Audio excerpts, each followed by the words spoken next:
Nahawa Doumbia ale ye dɔnkilidalaba ye an ka jamana kɔnɔna la Mali kɔnɔ ani Mali kɔkan a dɔnnen bɛ fan bɛɛ fɛ. Ale ye kunnafoni jɛrɛ kɛ bi wulada in na yaasa k'a ka album kura o bɔli k'o kunnafoniya di diɲɛmaa ma.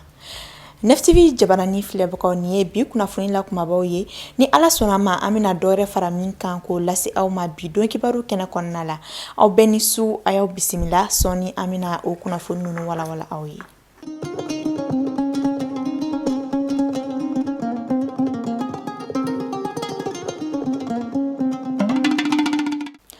Bi alamisa ye novembre kalo tile 19 san 2020 an limanaw aw minnu sɔgɔlen an na ni waati kɛrɛnkɛrɛnnen na aw bɛɛ ni su kokura a y'aw danse aw ka bi kunnafoni di kɛnɛ kɔnɔna la. Sibiridon Fondation Balanza olu maaw ye lajɛ belebele labɛn o min senfɛ u ye politique mɔgɔw ni jɛkulu ka fara maa yeleke caman kan u y'olu fara ɲɔgɔn kan yaasa ka hakili falen falen kɛ jamana politique ko a n'a maracogo ɲuman o koɲɛw kan.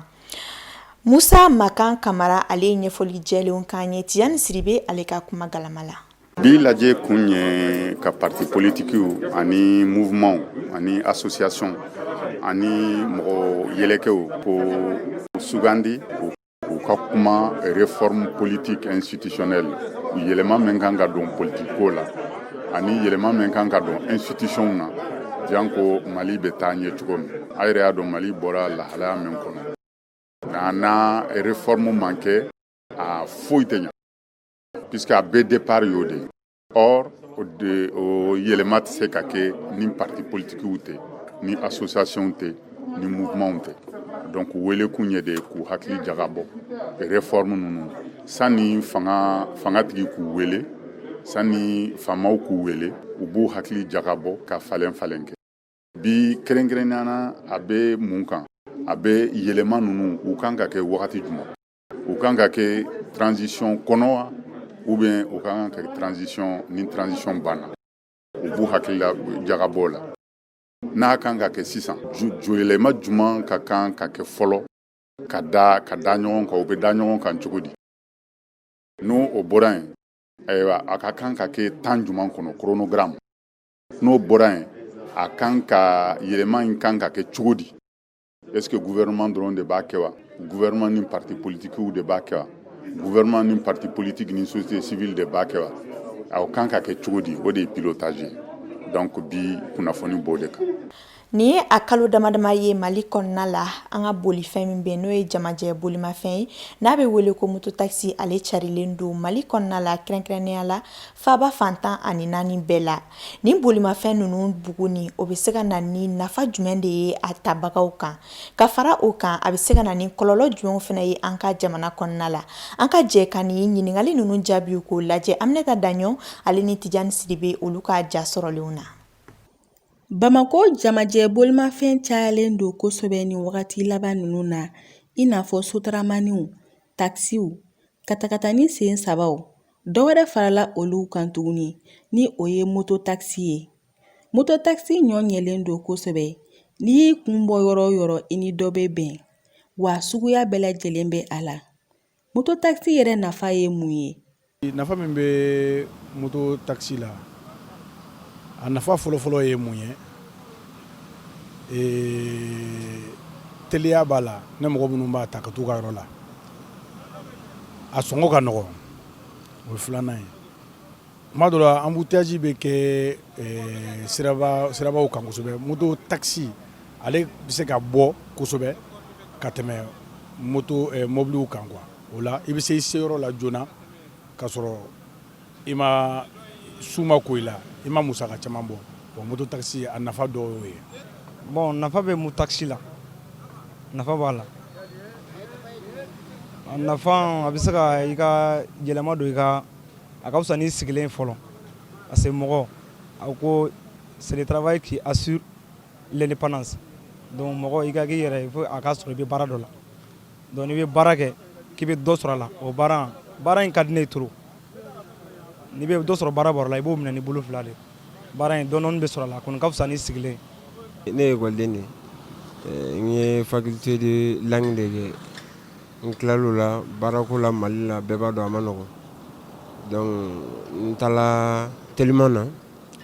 donc n ye san kelen kɛ yen nɔ o kɔfɛ ala ye n yɛrɛ ka moto nɔgɔya n yɛrɛ ye donc nafa b'a la. Filanan ye jumɛn ye o ye économie yɔrɔ ye marali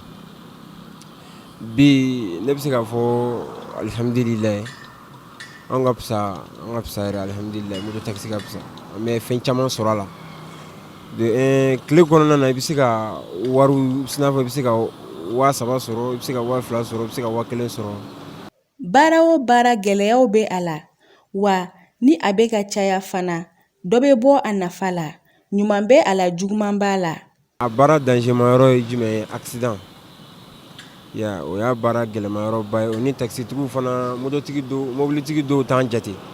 taxitigi dɔw fana dimilen don an kɔrɔ o n'a ɲɔgɔnna ninnu o circulation fana diɲɛ don o don n'i b'a la a ma nɔgɔn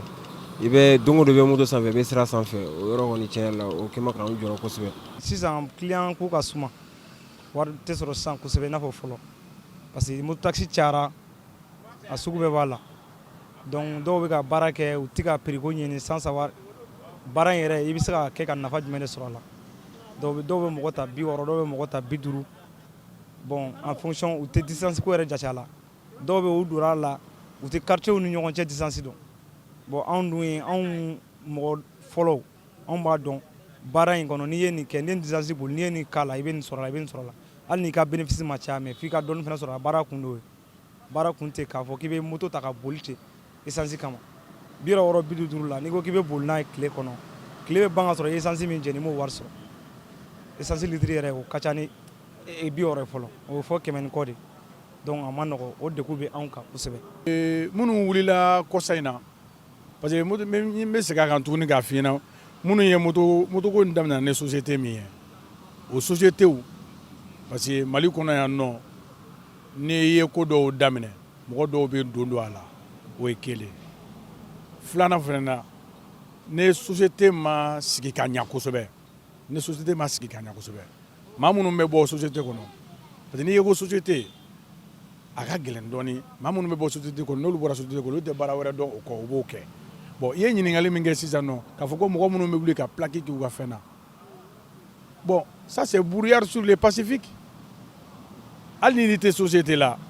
n'i ye jamana yɛrɛ y'a jateminɛ k'a fɔ ko wayi ko maa minnu dɔw bɛ wuli dɔrɔn u bɛ carton ta u b'a da moto la u bɛ boli a daminɛna ne fitinin de ye o sociétéw bɛ ka baara kɛ u nana ye société a ko ɲagalen sisan dɔw bɛ wuli u bɛ carton da la sɔgɔmada fɛ wuli dɔrɔn fɛn tɛ bɔ a la mun na e y'a daminɛ nin y'a daminɛ wariko bɛ nin na wariko bɛ nin na nin y'a daminɛ fɛn tɛ ka bɔ a la ne bɛ ka n ka nasɔngɔ sɔrɔ ne fana bɛ ka nasɔngɔ fɛn tɛ ka bɔ a la donc a jama bɛ caya kɛ n'a jama cayara ni jama fana cayara ni fɛn tɛ ka bɔ a la donc an bɛ continuer tuguni gouvernement sigilen ɲɛ b'an na o depuis ko in daminɛ n'a kun da sɔgɔra k'a fɔ ko a karisa nin tigɛ n'i y'a sɛbɛn i ka moto kan ko moto taxi tu as droit i kan ka fɛn dɔ sara jamana ye sinon jakartaw baden bɛ yen o a sɛbɛnnen t'olu kan moto baden bɛ yen a sɛbɛnnen t'olu kan mais n'i y'a sɛbɛn i ka moto kan ko moto taxi i kan ka dɔ sara jamana ye mais ni e m'a sɛbɛn i ka moto taxi i bɛ se ka boli n'i ka moto ye komi kɔrɔlen kɛ o ye diyagoya ye mais minnu kɛlen don k'a sɛbɛn parce que complexe an ka tiɲɛ fɔ complexe de bɛ maliyɛn na maliyɛn ye complexe yɛrɛ yɛrɛ de ye n'u y'a sɛbɛnnen ye fɛn dɔ o b'a na ko o ye tiɲɛ ye vagabond bɛ se ka don a la o baara bɛɛ n'a nafa baara bɛɛ n'a a mɔgɔ ɲɛnama don a n'a mɔgɔ jugu don. Motobolilaw ye welewelemada kɛ ka ɲɛsin jamana ɲɛmaaw ma walasa u ka se ka sariya dɔ ta moto taxi boliliko la min b'a to tiɲɛni bɛ se ka dɔgɔya a kɔnɔ. Ne bɛ welewelemada kɛ ka ɲɛsin autorité de ma parce que fɛn kɛcogo tɛ ka ɲɛ quoi n'i y'a jateminɛ a kɛcogo tɛ ka ɲɛ mɔgɔ min mana content u bɛ wuli u bɛ taa jakartatigiw surtout je parle sur ça jakartatigiw mɔgɔ min mana content dɔrɔn u bɛ wuli u b'a ka jakarta ta maintenant ni autorité sera ka ko régulariser ka somme dɔw fɔ ka ni ka critère dɔw bila sen na ani ka logo dɔw fɔ ani fɛn caman caman kɔ i n'a fɔ numéro matricule ko ninnu olu bɛ se ka baara nɔgɔya ala anw yɛrɛ bolo ni sariya sigila sisan komi u ko o bɛ k'a ta ni sariya sigila sisan donc mototigi minnu tɛ règle kɔnɔna na u ka essayer k'olu jɔ dɔrɔn o kɔni ye ne yɛrɛ hakilila ye parce que o la an bɛ lafiya mɔgɔw bɛ danaya da anw kan danaya bɛ da clients fana bɛ wasa mais n'a fɔra exemple la bi jakartatigi dɔ ye ta ou bien hali ni ɲɔgɔnna dɔ fana y'i ta donc a tagala ka taga n'i ye cogo wɛrɛ la ou bien a y'i ka minɛn dɔ sonya ou bien a ye ko wɛrɛ kɛ donc a bɛ mɔgɔw ban a ye quoi donc bara langolon anemo bara langolon tin quoi mo langolon de quoi baara tɛ Mali denmisɛnninw de bolo c'est vous sera wulila ka nin kɛ donc ne fɛn ma bɔ a la gouvernement kan ka sanction dɔ de ta a tɛ gɛn o i t'a gɛn ka bɔ a la quoi i bɛ sanction dɔ de ta a bɛ ordonner cogoya di denmisɛnninw bɛ ka baara de kɛ ka u parents nafa u bɛ ka baara de kɛ walasa u ka bɔ suɲɛli la u bɛ ka baara de kɛ walasa u bɛ ka bɔ jouement na u bɛ ka baara de kɛ walasa u ka bɔ yɛrɛmabila la baara ye baara de ye dɛ mais a bɛ ɲa cogoya di il faut que faso de k'a jɔ n'o ye a bɛ ɲa cogoya di 1 ɲali dɔw bɛ yen ne mɔgɔw ye moto taxi ye u k'a dɔn k'a fɔ ko nin ye moto taxi ye minnu b'a ɲa jakarta bɛɛ tɛ se ka k'a ye n'i ye jakarta min kɛlɛ a ni moto wɛrɛ min kɛlɛ a ye plaque bɛ se ka d'olu ma carte wɛrɛ bɛ se ka bɔ k'o di u ma tenue bɛ se k'a ye donc o la olu fana bɛ contribuer faso taaɲɛ la o donc n'a dɔn ne nin plaque suguya nin dɔnna nin moto la nin de ye moto taxi ye o ka fisa bɛɛ kɛ wuli i yɛrɛ ma ten moto taxi moto taxi moto taxi. Moto taxi ka mɔgɔw ta ka taa u bila u taayɔrɔ la teliya ani lafiya kɔnɔ. O taa ni ka segin kɔnɔna na client dɔw y'a yira k'a fɔ ko u bɛ nimisi wasa sɔrɔ a ko la. Sisan an bɛ don an ka seko ani dɔnko ale gafe belebele kɔnɔna la kunnafoni daɲɛ kumabaw la an y'a fɔ aw ɲɛna cogoya min na Mali dɔnkilidalaba min bɛ yen n'ale bɛ wele ko Nahawa Dumbiya ale dogolen tɛ tuguni jamana kɔnɔ ani jamana kɔkan bi lansara tile waati ale ye kunnafoni di jɛrɛ kɛ yaasa ka diɲɛma ladɔnniya a ka album kura bɔli ko kan ni o bɛ wele ko Kanawa. Tijani Sidibe ale tun bɛ bulonba kɔnɔna la Nefti maaw tɔgɔ la a y'a sama minnu na an ka jɛ an ko lajɛ ɲɔgɔn fɛ. N famana album bɔ ma a kɔrɔ ye mun ye ko n'a tagabolo parce que sisan n'i ko k'i bɛ album bɔ f'i yɛrɛ de k'a bɔ producteur tɛ sɔrɔ a la bilen k'a bɔ fo yɛrɛ de ka k'i ka producteur ye o ye fɔlɔ ye bon filanan min y'a to album bɔli ye kɛnɛmala sɔrɔ ka sɔrɔ a ma bɔ yan album kun kan ka bɔ kabi album banna dilanla kabi salon décembre y'a sɔrɔ an tilala la mais ni ko caman donna ɲɔgɔn na an bɔra tournée la ne ko n ko ni an nana an bɛna album bɔ an nana dɔrɔn coronavirus ye an sɔrɔ mɔgɔw cunna an kan o yɛrɛ tun bɛna anw datugu an kunna jara bon coronavirus de y'a to album bilala yen fɔlɔ coronavirus bana ayiwa ala nana kɛ ɲagami donna an yɛrɛ dama ni ɲɔgɔn cɛ ala kana ɲɔgɔn lamɛn baliya don an cɛ ala ka ɲɔgɔn lamɛn tulo ɲuman di an bɛɛ ma ka hakili ɲuman di an bɛɛ ma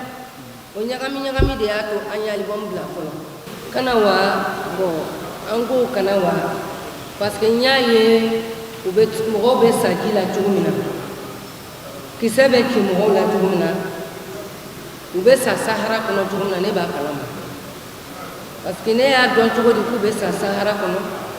a mɔgɔ dɔw de nana réfugié dɔw de nana Mali la yan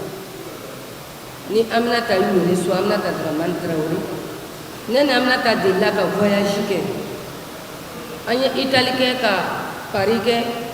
ka Belgique ni Espagne kɛ pour que ka taa kuma nin ko ninnu kan o kɛra l'an 2005 ne kun b'o la ne bo Asetu Funɛ b'a la an ka ca Fanta Kɔnɛ b'o la ne den Dusu b'a la ani Awa Sise an ye nin olu kɛ o kɔfɛ an ye mɔgɔ ninnu reçoit Bamakɔ yan n'u y'u tagacogo f'i ye mun b'u sɔrɔ u y'a caman de fɔ an ye k'a yira k'a fɔ bɔn Sahara kɔnɔ an bɛ fɛn bɛɛ kɛ ko fɛn dɔw bɛ yen an tɛ se k'an da s'a ma parce que dumuni bɛ b'an bolo ji bɛ b'an bolo fo n'an y'an joli sɔgɔ k'a min ou bien u b'u sugunɛ kɛ k'a min ni ji b'an bolo yarɔ kɔni ko fɛn wɛrɛ bɛ yen u tɛ se ka min fɔ donc ne ye a dɔn o la k'a fɔ a ka gɛlɛn mugu bɛ ci u la u bɛ taa Sahara fɛ mugu bɛ ci u la dɔw bɛ giriyazi ta mugu bɛ ci u la u ni mun tun bɛ ɲɔgɔn fɛ olu y'a ɲɛfɔ an ye parce que b'u ka numéro di ɲɔgɔn ma nka ne bɔra ne e na se ka ne ko fɔ somɔgɔw ye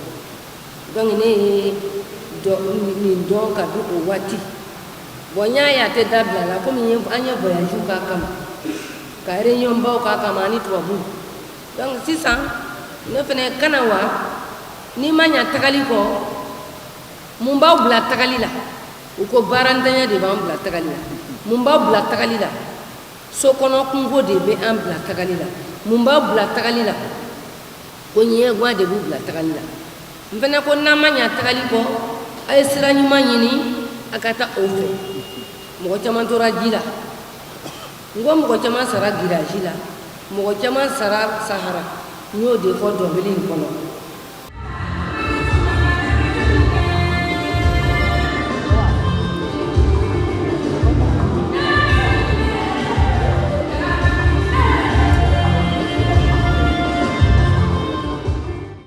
Nahawa Doumbia ni doko ama ko didadi masamuso la reine du didati ale ka album Kanawa ale boli blalen no sibiridona novembre kalo kile mukan ani shekin samba fla ani mukan ama fo ko ala ka demeke alisa o temenen ko ka boyin ama kunda jien seleke nani kibaruyaw kan o mi la kumabaw tara ni ka laben awye Idrissa Badimi fe an ka nyimada aka soroluna. Ayaw bismillah ko kan kibaraw ka amba damna ansigi won jamana Burkina Faso la u ka kalafile ɲɛnabɔ jɛkulu ni o ye seni ye a kɛn bɛ ka wuli ka jɔ kɔni sabati walasa kalafile min bolo dan bɛ u ka jamana kan kari nata ɲagami kana don a la a ka kɛ jɛlenya kɔnɔna na baw o don kelen in na kalafili fila de bolo dan bɛ min bɛ tali kɛ u ka jamana ɲɛmaa ɲini kalafili fo ka taa se wasaden kalafili ma walasa fili kana kɛ ka taa dɔ ta bila dɔ kɔnɔna na ni jɛkulu in kɔni bɛ wuli ka jɔ bɛɛ lajɛlen na ani gɛlɛya dɔwɛrɛ min bɛ u ka jamana kɔnɔ n'u kan k'u kwa da aw la o tɛ dɔwɛrɛ ye u ka jamana yɔrɔ min ni banbanciw kɛlen don ka o yɔrɔw minɛ ni banbanciya yɛrɛ ɲɔ ɲɛnen don o yɔrɔw la ka se ka kalafili minɛnw doni ka taa o yɔrɔw la kalafili ka se ka kɛ basigi kɔnɔna na an b'an kunda Kodiwari jamana kan ko halisa u ka politiki ko bunakun kan ko maaw kɔni fununen bɛ ɲɔgɔn kɔrɔ bawo hali u ka jamana ɲɛmaaw kɔni bɔra ka dɔ fara maaw kɔni balili kan ka u ka nisɔngoya jira u ka sirabaw kan ko fɔ ka taa se nin kalo in tile 30 ma maa si yamaruya tɛ maa si bolo ka bɔ k'i ka nisɔngoya jira ko hali n'a y'a sɔrɔ Alassane Dramane Ouattara ni o ye jamana ɲɛmaa ye ale ni Henri Konan Bedie ni o ye fanga sinamатɔnw ɲɛmaa ye olu ka ɲɔgɔn ye min kɛra novembre kalo tile 11 ko hali n'a y'a sɔrɔ o ye dɔ bɔ maaw kɔni ka funu na nga ko a jateminɛna k'a fɔ ko fanga sinamatɔn maa caman kɔni minɛn bɛ k'u datugu an bɛ yɔrɔ min na ko sisan u ka fanga ɲinitɔnw kɔni b'a la ka wuli k'a ɲini jamana ɲɛmaaw fɛ walasa u ka maa minɛnenw bɛ se ka labila cogoya min na an b'an kunda Libi jamana kan ko bɛnkan bɛ ɲini ka sɔrɔ diɲɛ tɔnba ni o ye ONU ye u ka ciden min bɛ kuma libidenw ni ɲɔgɔn cɛ walasa gɛlɛya ka ban Libi jamana kan o nɔnabila kɔni na ko jɔyɔrɔ in kɔni langolalen don kabini marisi kalo tɛmɛnen ka sabu kɛ Gansan Saleme ni ale yɛrɛ tun bɛ jɔyɔrɔ in na k'a ye jɔyɔrɔ in bila ka sabu kɛ ko kɛnɛya kɔni ma sabati a farikolo la ko sɔmin kɛlen bɛ maa min na k'o ye Biligari ka den ye min tɔgɔ ko Nicolas Meladenov ko ale yɛrɛ kɔni ye l'Amérique jamana kɔni fɛla ye maa min kɔni ni a kanunen don l'Amérique jamana maaw fɛ ka se k'a bila jɔyɔrɔ in na a ka jɔyɔrɔ in fa an bɛ bi kɔkan kibaraw kun cɛ Éthiopie jamana kan diɲɛ gɛlɛyabaatɔw kɔni magɛnjɛkulu ni o ye Croix-Rouge ye o y'a jira k'a fɔ ko ni janto ma kɛ ko gɛlɛya cɛjugu kɔni kun dan bɛ Éthiopie jamana fan min ni kɛlɛ wuli bɛ a kɔnɔ kabini dɔgɔkun 3 ni a yɔrɔ yɛrɛ bɛ wele ko Tigre bawo ko kɛlɛ yɛrɛ kɛra sabu ye ka maa 27 kɔni bɔ u sigiyɔrɔ la k'u kunda Sudan jamana kan ni o yɛrɛ ye Éthiopie sigiɲɔgɔn jamana ye ko ni gɛlɛya janto ma kɛ ni yɔrɔ kofɔlen in na ko furantanya ko kɔni ɲɔ ɲɛnen don ni yɔrɔ in na ko fɔ diɲɛ maa kɔni ka wuli ka dɛmɛ don ni maa ninnu ma teliya la Idrissa Badimi ka ni munumunu salo in diɲɛ seleke naani bunakun kan yaasa kan sama Mali kɔkana kibaruyaw la o de bɛ dansigi aw ka bi don kibaru la NFTV jabarani filɛbagaw o kunnafoniya minnu labɛnna ni ka lase aw ma NFTV jabarani so barakɛla bɛɛ ka bolo di ɲɔgɔn ma kɔnɔna la halisa an ka foli bi aw bɛɛ lajɛlen ye Mali kɔnɔ ani Mali kɔkan aw ka ɲɛnafilɛli ani aw ka kulomajɔ la sanga ani waati bɛɛ lajɛlen na an b'a fɔ aw kan bɛn donna nataw la